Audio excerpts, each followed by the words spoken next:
After a first intense long day and short night, it felt like our road trip had really started. We had to catch the early bird ferry in Frederikshavn to Gothenburg, Sweden.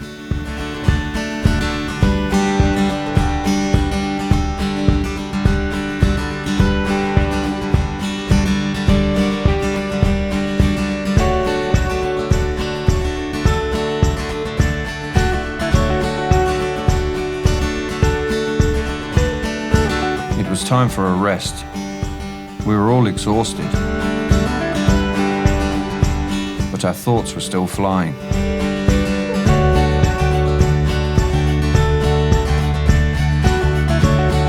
After we listened to the passionate Daniel Kerber about social design and his touching project More Than Shelters, a lot of new perspectives came to our minds. In this case, creating by listening to the individual needs of refugees, using design processes to support people to find better solutions within co-creation. As we came closer to Gothenburg, we couldn't wait to see Eric, a social designer from the Chalmers University of Technology. His project idea started in Kenya and was developed further into helping disabled people in third world countries.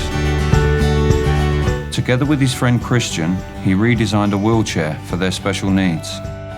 Let's have a deeper look into their passionate work. Walter the wheelchair. I'm brought up in Gewerbe, a small city 160 kilometers away from Gothenburg. You go northeast. Yeah, I spent my first 19 years there basically. Played football, handball, a bit of ice hockey when I was younger. I always knew that I was going to study engineering because what I was good at was physics and math.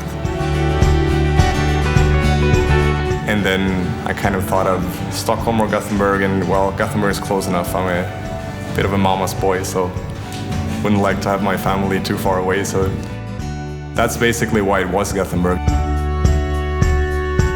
Perhaps I wouldn't have chosen the exact same path if I would have redone it, because I realized after 2 months at the university that maths is nothing for me. I don't want to have a working life where all my days are about calculating and counting.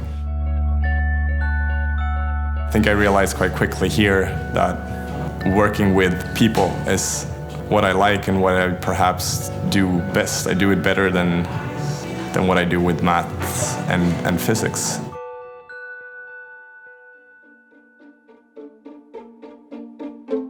But I'm diabetic.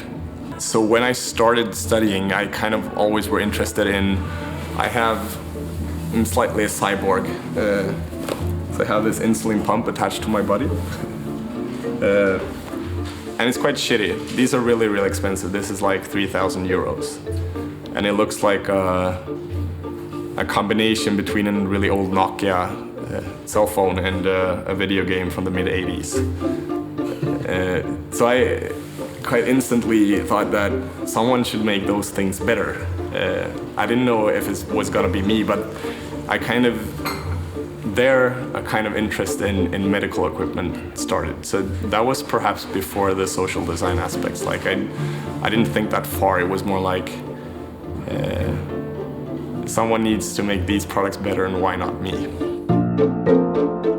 So I studied after graduating my bachelor's. I went to the Netherlands and studied in Delft for 6 months, and I took some courses in MadeVision, called it. It was anatomy, it was courses in how to design medical equipment, basically. So when I got back to Sweden, I had a wish for doing more projects on the medical side. And then we had this opportunity to go on a course in Kenya. And it felt like I've gotten interested in other cultures. I realized I liked traveling, and I thought that, hey, making a 7-week university project in Kenya would be a really, really nice experience. And there is perhaps where the social design started for real, because, I mean, here's the coffee. Everyone's seen what developing countries are like on the news, but it's a completely different story to see it in real life. like the slum areas, the shelters. Something, it was a touching experience, both personally and professionally, but most personally. I mean, it looked exactly like I expected, but the reaction on my side was completely different from what I expected. And for me, that was a big deal for me, because every night I tried to write down what I had experienced during that day, and I drew silly pictures of it. And that made me kind of think of not only, okay, today I saw children that didn't have enough to eat, or today I saw something that it made me think about it in a larger perspective. What does it mean?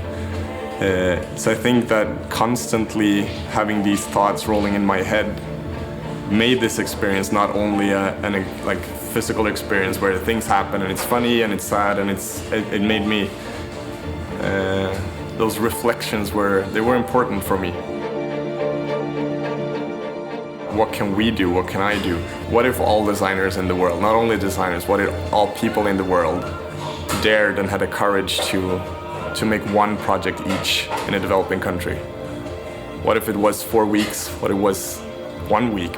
But it could make a huge difference. And I don't know, it was an important part of my life. Like I had a year left on my university studies, about to graduate, starting to forming who I want to become as a grown-up person. And in the middle of that, instead of staying here and getting spoiled, you realize that I don't even know the statistics, but I might be with top 1% in the world, top 2% or 10%, but still, so many people that have their living circumstances are so much worse than mine. And what did I do to earn that? Nothing. I'm lucky. I mean, I didn't create Sweden. I didn't do anything to earn to stay in a country where we can go to a coffee shop like this, have expensive coffee, because we enjoy it.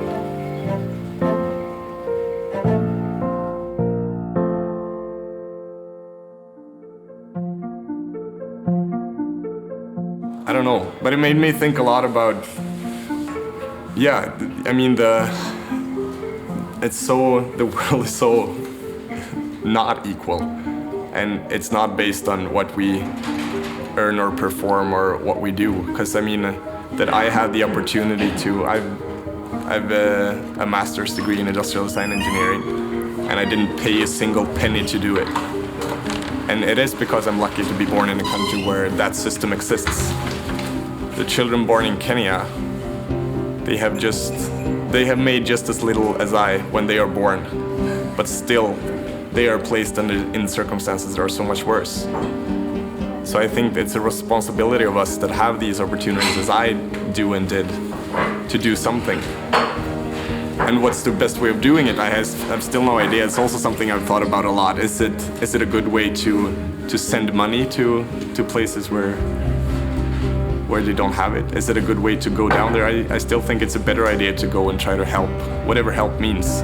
Can be bringing knowledge, can be trying to do projects, but you also need to understand that when I come to Kenya, I can't come there and say, hello, I know this, I come from university. You have to realize that this is a completely different context, and be humble and understand that now I'm the guest, and I have to try to understand them, but I also have to try to figure out what I can do.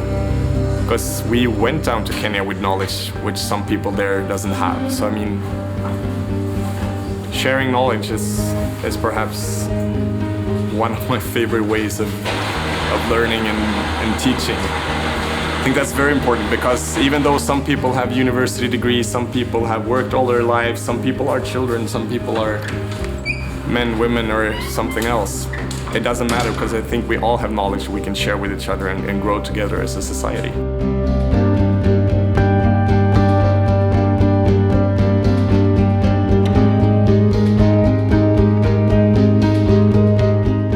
The worst stroke trophy is something he built himself.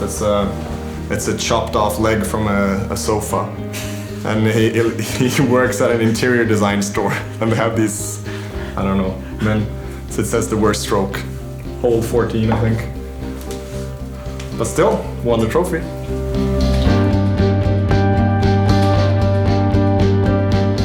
The idea was never to make a complete wheelchair. The idea was to make a suggestion on what kind of requirements do they have here compared to what we have at home, and what should the difference be? How should a wheelchair sort of be designed in this context? This is Christian working on one of the earlier prototypes. This is the place where we stayed. I think the prototype has gone a bit further here. And also the payment for a wheelchair and how people own a wheelchair. It seemed like all the children, they owned their own wheelchairs. And how do you pay for a wheelchair when you're a child? Are you supposed to do that when you're 7 years old? And then we started the planning process of who do we actually need for this project to happen. And first of all, it was money. So I mean, when it comes to the social design bit, we realized that building something that costs anything, it's already too expensive. Like the dream wheelchair would be $0. So you always work against this financial structures and the financial problematics. Being part of competitions like this is part of spreading the project and getting people interested in this kind of development. Because if you're talking about social entrepreneurs, it's not easy finding people with money that are willing to spend money on a project that doesn't give revenue back. And that's not perhaps social entrepreneurs, because those are the people that might do it. But when it comes to normal investors or entrepreneurs, they will probably say, okay, I'll give you this bag of money for 20% of your company. And 10 years later, they get revenue back. But in this case, we're not completely sure how that financial structure looks, because we didn't make this project to earn money. It was an attempt to develop the wheelchairs in these parts of the world and to make the wheelchairs better. There is one moment that is very, very strong, but I realized it's not the only moment, but it was, we went to a guy who was a double amputee. He had an accident with, I cannot remember if it was a train or a bus, but he was hit and run over, and he lost both his legs. And he was put in a wheelchair, and they have now built a ramp outside of his home. It's about perhaps 40 or 50 centimeters high, 2 steps to get into the house. And now they built a concrete ramp instead, and he cannot ride up that ramp in his wheelchair. So what he does is climbs out of the chair, crawls up the stairs, and then pulls the chair behind him, jumps back into the chair and rolls into his house. So in his own wheelchair, he's not able to go into his own house. When he tried our prototype, for the first time in his life, he could sit in a wheelchair and ride into his own house. And that experience was so amazing. And I remember shouting to Christian, this is exactly what we wanted. We wanted to show that it's possible to give people more mobility if you just put more effort into the actual product. So that was those kind of moments. And when I analyzed the material, I realized that we met more people like that were able to overcome obstacles in their everyday environments in our chair that they had never been able to manage before. Not only thanks to the product, because you have to consider that these people, they're usually living outside of cities and on the countryside, and they rarely meet other people in wheelchairs. So just seeing someone pushing you, saying, okay, if I can do it, I started riding wheelchairs a couple of months ago, then you can do it. And they try again, and they are able to do it. But I think that those moments when you realize, if I can come out with, in this case, my own equipment or someone else's equipment and teach people and make them learn how to overcome obstacles to make themselves more independent, for me, that's huge.